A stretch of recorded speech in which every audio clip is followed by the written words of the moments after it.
Three, keep going. 4, perfect. 8, 9.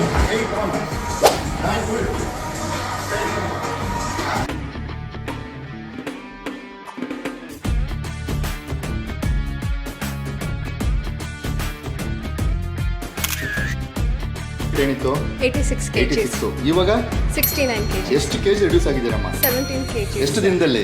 7 months ಅಲ್ಲಿ. ಅಮ್ಮ ನಿಮ್ಮ ಅಪ್ ಅಂಡ್ ಡೌನ್ ಎಷ್ಟು ಕಿಲೋಮೀಟರ್ ಬರುತ್ತಮ್ಮ ನಿಮ್ಮ ಜಾಗದಿಂದ? ಒನ್ ಸೈಡ್ ನಂಗೆ 16 kilometers, almost 32 kilometers. 32 kilometres. So 32 kilometres travel ಮಾಡಿ ಇಲ್ಲಿ ಬರ್ತಾರೆ. ಏನಮ್ಮ ಅಷ್ಟು ದೂರ ಟ್ರಾವೆಲ್ ಮಾಡಿ ಬರ್ಬೇಕಂತ ಮನೆ ಹತ್ರ 1000 ಜನ ಆಯ್ತಾರೆ, ಯಾಕೆ ಬರ್ತೀರಾ? ಇಲ್ಲಿ ಬಂದರೆ ಒಂದು ರಿಸಲ್ಟ್ ಸಿಗುತ್ತೆ ಅಂತ, ಬಿಕಾಸ್ ನಾನು ಇಲ್ಲಿ ಬರೋದಕ್ಕಿಂತ ಮುಂಚೆ ನಾನು ಇನ್ಸ್ಟಾಗ್ರಾಮ್ ಪೇಜ್ ನೋಡಿ ಇಲ್ಲಿ ಬಂದರೆ ನಂಗೆ 100% ರಿಸಲ್ಟ್ ಸಿಗುತ್ತೆ ಅಂತ